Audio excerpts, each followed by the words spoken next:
I got her. Just be strong. Sam, get out of here. Okay? No. Alright guys, here's the rest of them.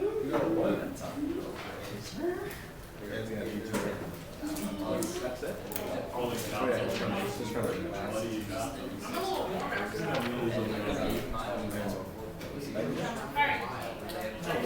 That's more than your house. And our house is a mountain.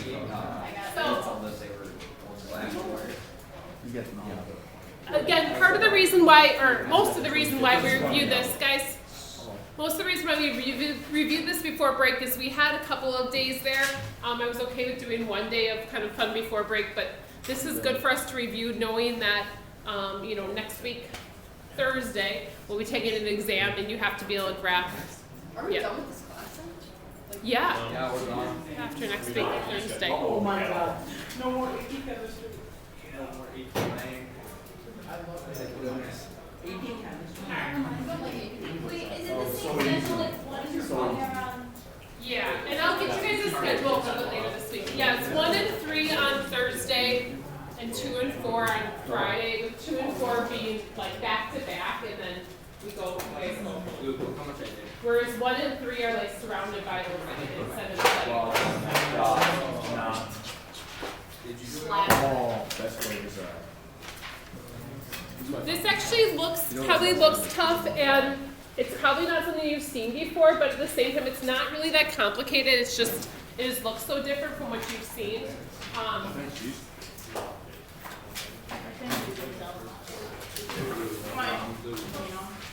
have a.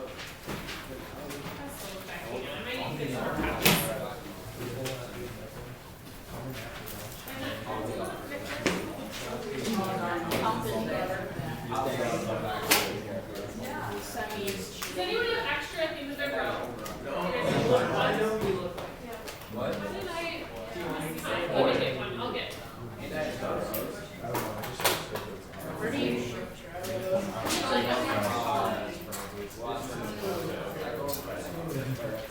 Oh, you don't have that. If she says no.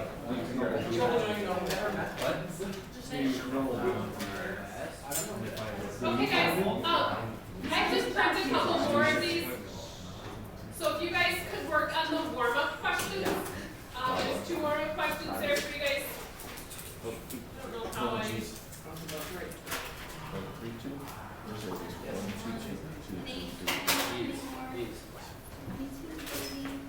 You guys do not be super loud, ladies. There we go. Helpful.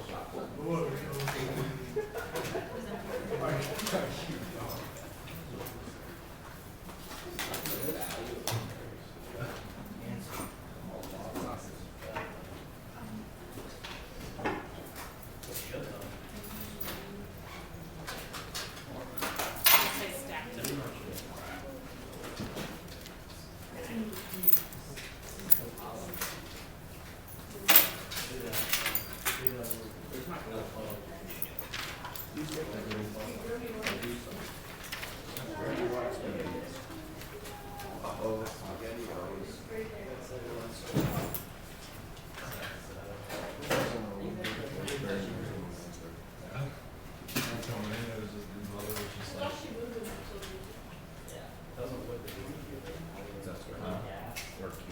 Feeling a little flustered.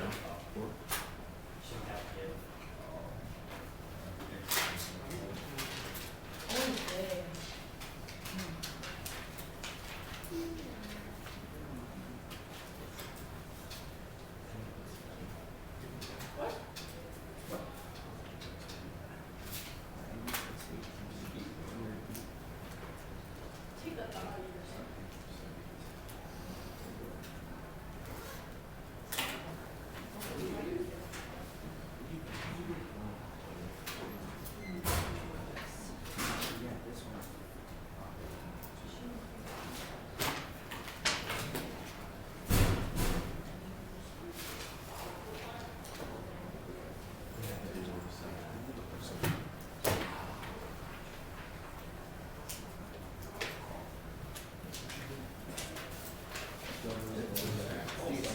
Whoa. Whoa, that's not very nice.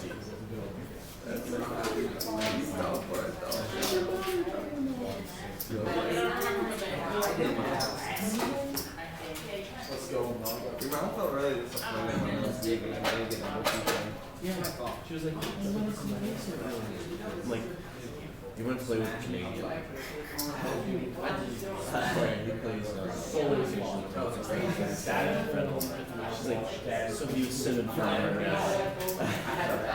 I'm like, I guess so, Mom, but yeah. She's like, so he left you. So he left you, your friend. And play with him. Yep. Okay. Come back. I haven't played with her. Same here. Yo, I can put it to you.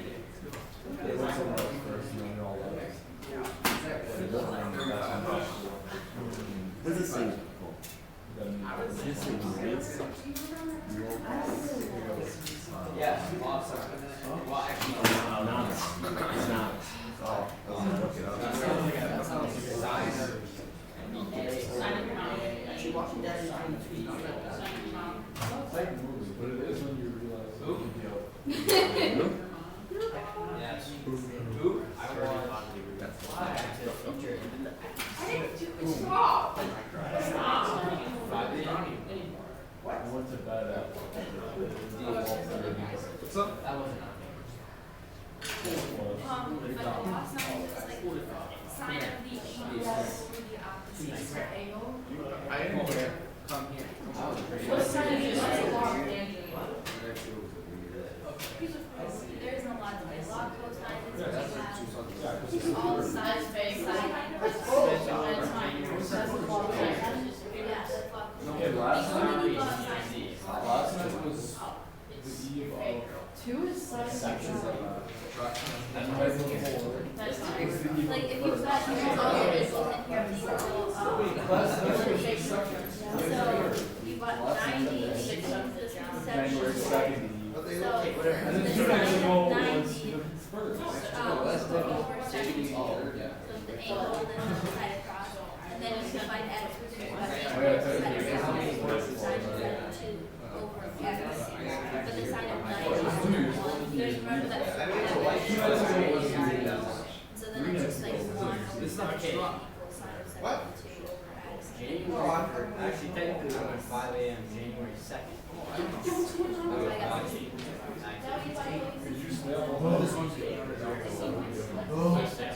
Dude, I drove up. That's a drop. I couldn't see it.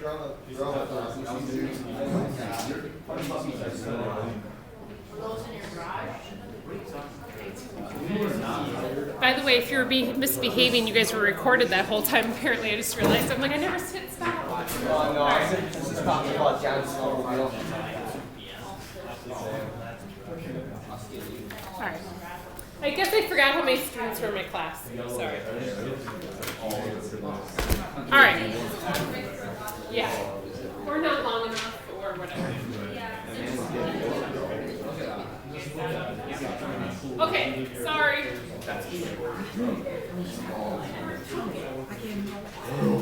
Okay.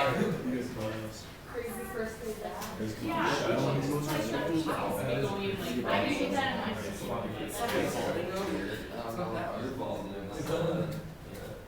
All right.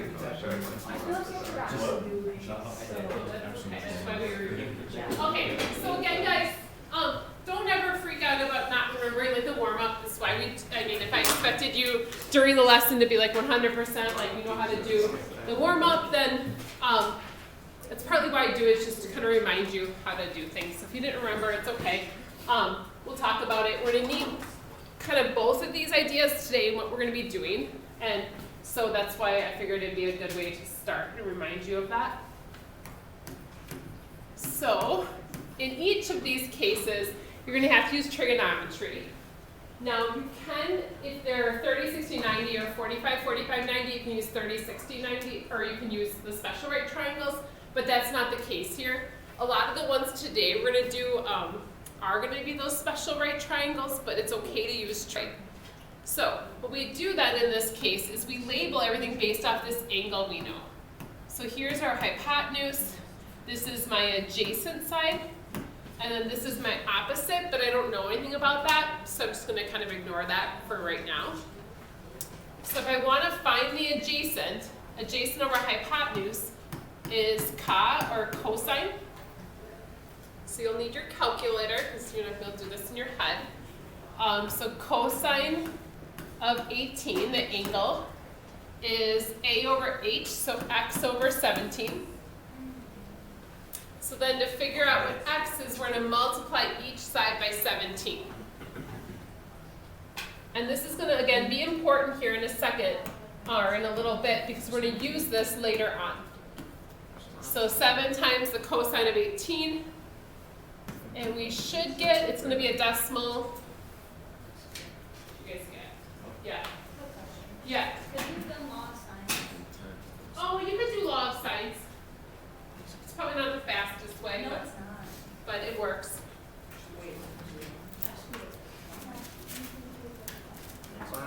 Now, I'm going to tell you guys today it probably will be easier to use sine or cosine, not law of signs. So I would suggest that. And you end up with like 16 point, like 1 something, 17. Okay. Now, if you did not get that answer, double check when you put this into your calculator that everything's in the right spots. So you're doing 17 times the cosine of 18.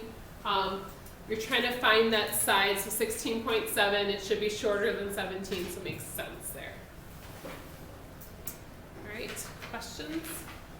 All right, so number 2, this one requires that we do a little bit of our undoing of our trig function. So in this case, again, didn't really do a very good job of varying this up, but this is my hypotenuse.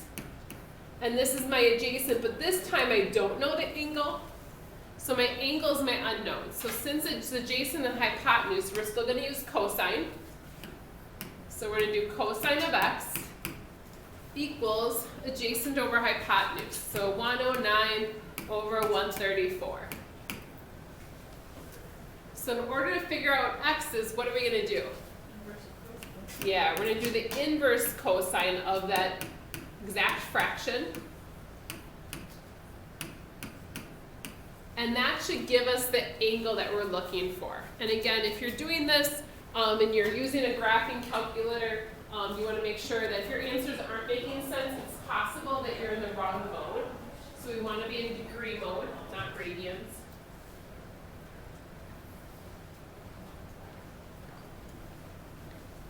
And again, we're finding that angle, which is like 35.57, 35.6 for our angle.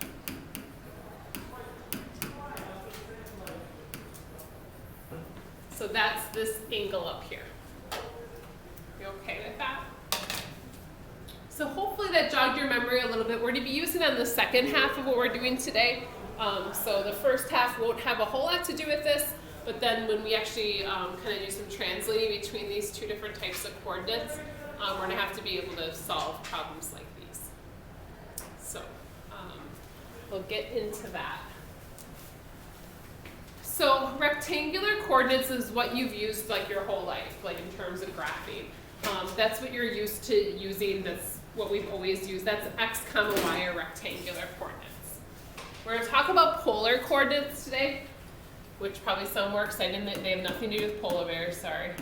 I think a little bit, maybe this is, I don't know, this is me totally like making a guess. I've never actually looked this up and checked if this makes sense. But it kind of looks like if I'm looking down at like the globe from one of like the North or South Pole, you know, like all the different lines of, or those latitude that go around that way, or longitude, latitude this way. So if you're looking down from the North Pole, you can think of polar coordinates that way. And then, you know, the horizontal ones as well are kind of going around the Earth. It's kind of what they look like, the map or the graphs look like to me. So rectangular coordinates are the way we're used to graphing. Whereas if I am talking about a coordinate point on my graph. So let me put, I'm just going to draw a coordinate point up over here. I'm going to call that point P. In order to figure out that point, I would go across X. So I go this way, X, and then up Y, and that would give me my point P here. Now what polar coordinates do is they kind of take out the horizontal and vertical, and they just look at the diagonal.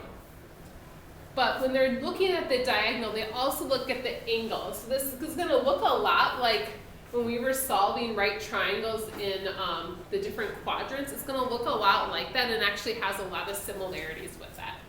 So our polar coordinates, the way this is going to look,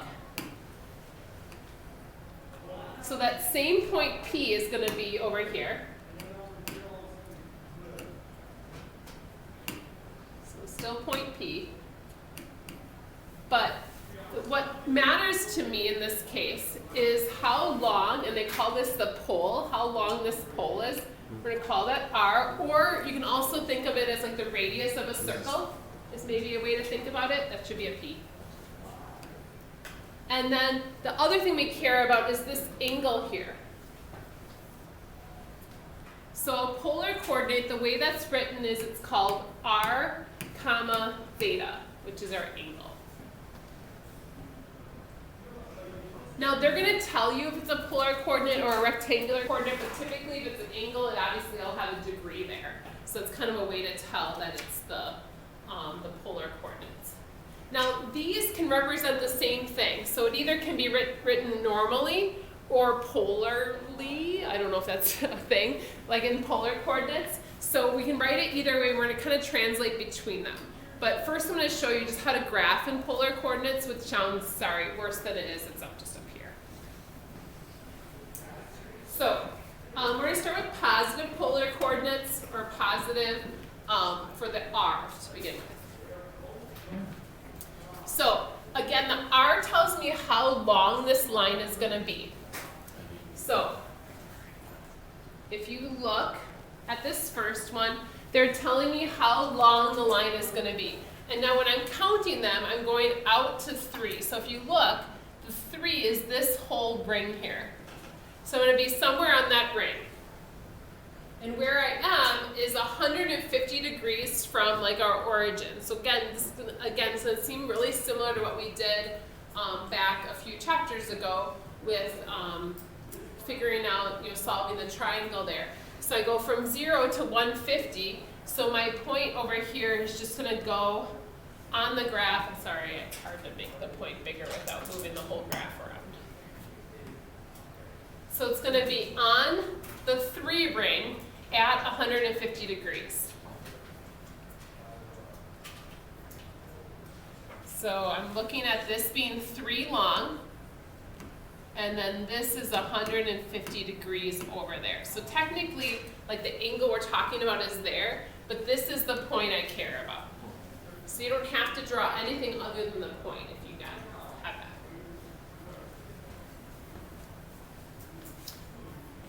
And I will give you guys these little graphs. Now, I'll show you guys when we get to the back side. They won't always be labeled, so we'll talk about kind of what to do if they're not labeled for us.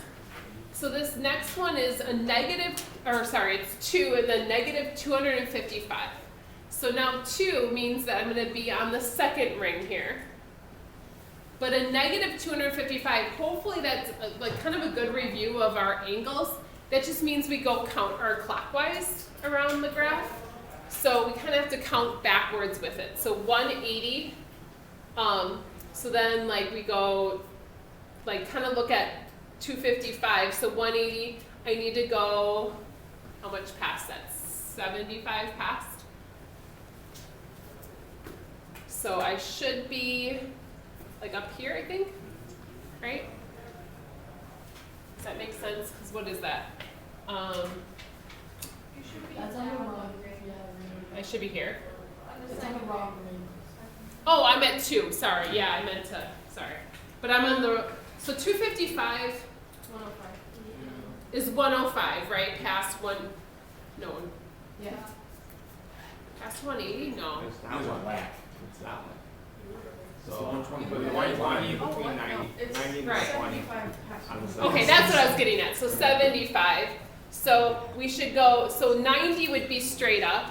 So we're going like 15 short of 90, right? Yeah. 'Cause- So basically the way I think about this is 255 minus 180. You guys said it was 75.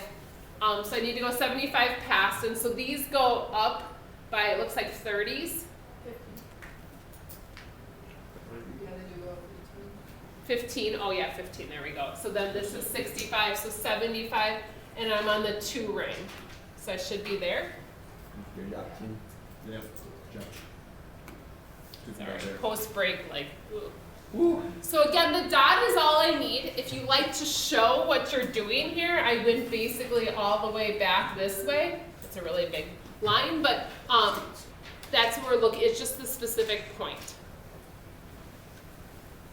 So we're going to talk a little bit about those negative angles. So you can write that down here if you guys want. So negative angles, just to remind you guys the difference between those two. So positive theta is actually counterclockwise.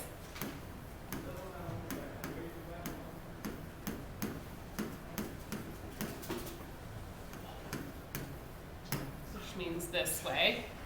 And then the negative theta is going to be clockwise.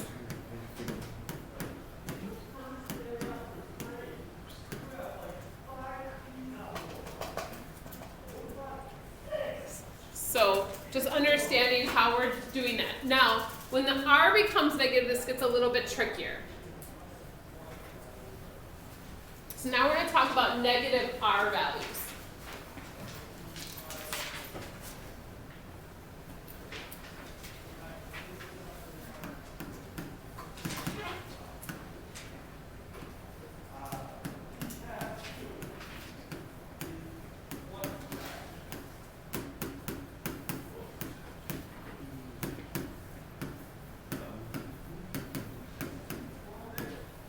And I have to explain what this means, that's why I put it in quotes. Did you say positive R over there? Positive R. So positive R will be on the terminal side of the ray. And so I'll show you guys what that means here, what I mean by terminal side.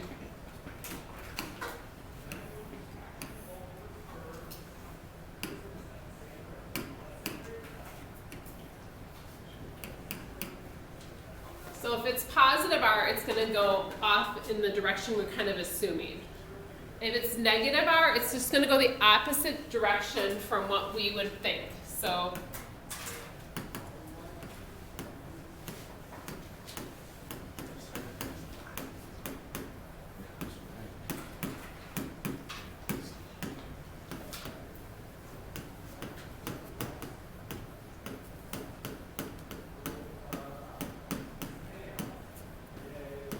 non-terminal is probably not that helpful, so I'm just going to say it goes the opposite way.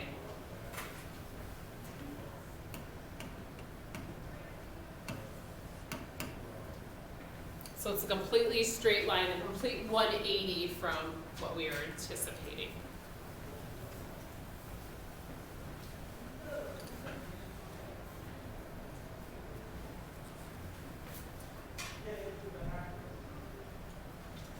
So this first one's a -3 and then 150 degrees. So this one actually, I'm going to think about the angle first, because -3 doesn't really show up on my coordinates. It's not like there's a, alternate ring system to go on. We're still going to be on that third ring.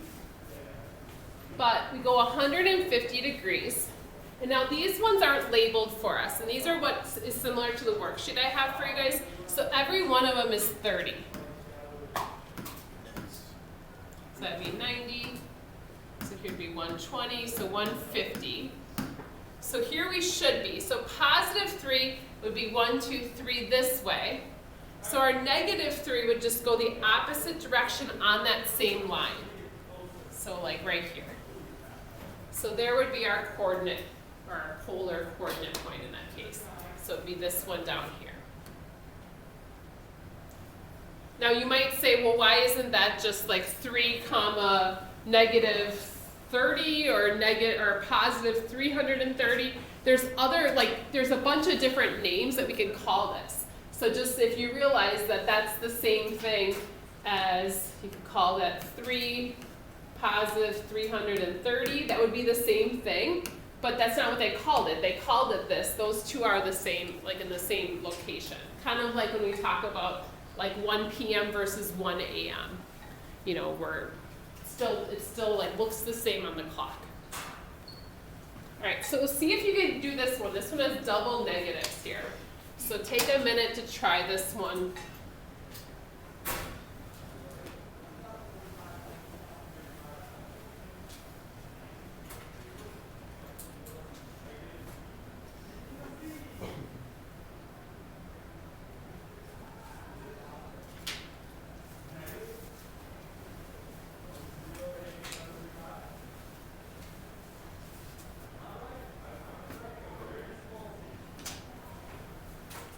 And just so you guys know, this isn't going to be on a whole, like, it's not going to be on straight lines or even curved lines. It's going to be in between a couple. Because remember, I said they went up by 30s. So if we're going negative 135, so I'm going negative 30, negative 60, negative 90, negative 120, negative 150. So I'm in between those two, so I'm somewhere over here. Yeah. Not a very good drawing of that, but you get the idea. But then we have to go opposite that. So we're gonna go back this way, but 2.5. So I'm going back 2 and then 0.5. So again, sorry, again, my dogs don't want to be next to me.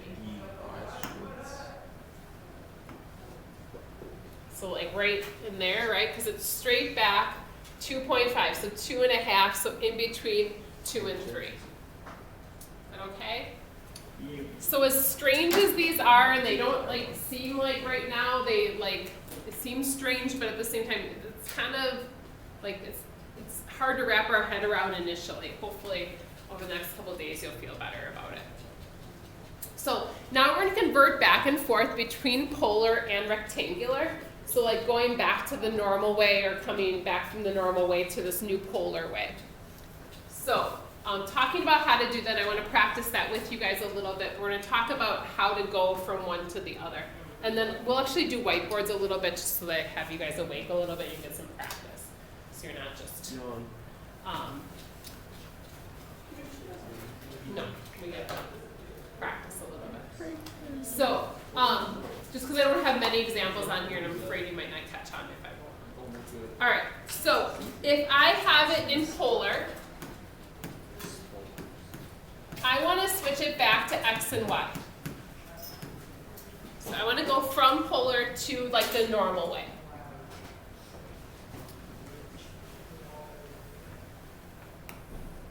So I'll try to draw you guys what's going on here. So if I know R and I know theta, I want to figure out X and Y. Now I'm going to make this into a right triangle. So again, I know R and I know theta. I want to figure out X and Y.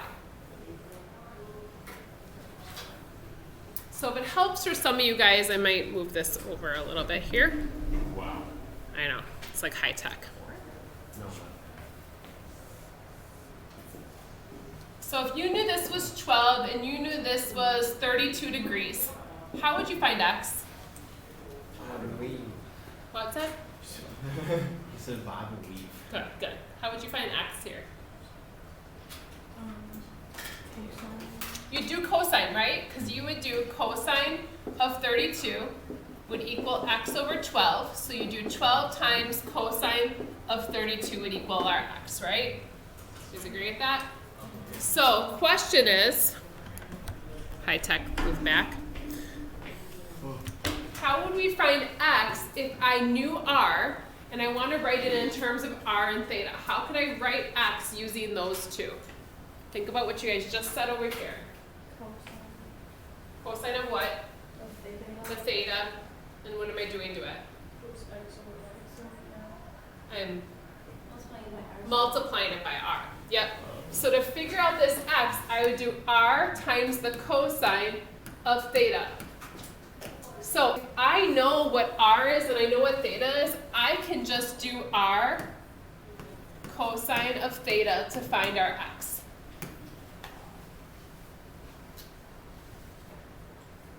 How about finding y?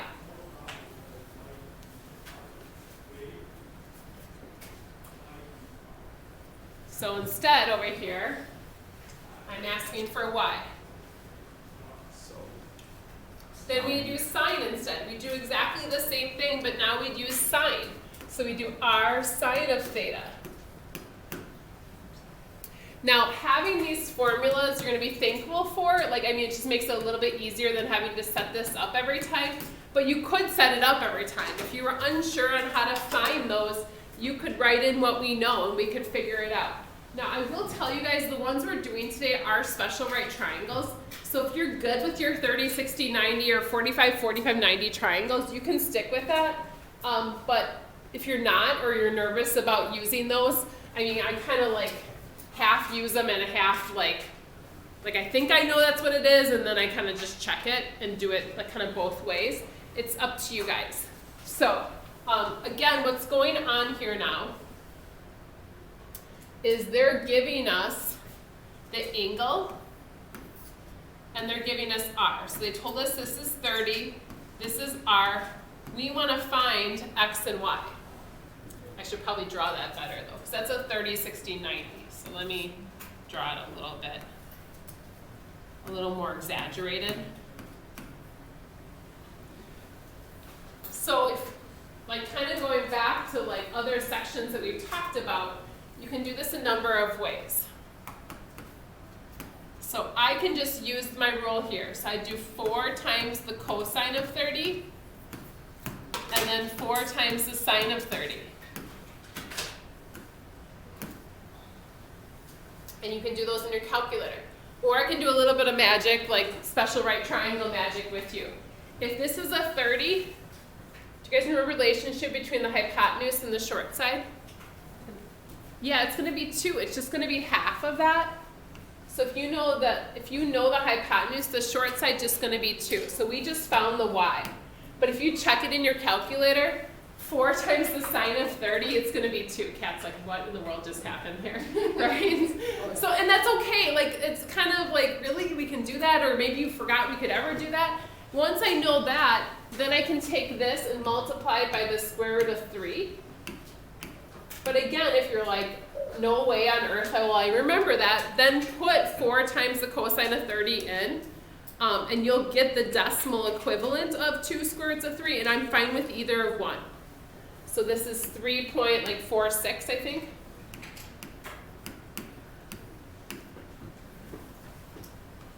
All right, questions there? Now where it gets a little bit tougher to visualize is when it's negative and we're in a different quadrant, so we're going to talk about that. And again, on this, I'm good with either answer, okay? So this one is negative, and it's a positive 135. So first of all, it's taking me to a different quadrant then. So I'm going to try to get you guys to visualize what's going on here. So 135 would be over here. And again, this is probably good review going into our exam with thinking about special right triangles. So 135 would be a 45-degree angle over here. But the 2 is negative, so what does that mean for me? It's actually over here. So this is actually the triangle I care about, where this is negative 2. This would be 45 here. And then you could do your special right triangles if you wanted. If you're like, I'm so confused now that you've changed that quadrant and I don't know what's going on anymore, you can still use that formula that we have up here.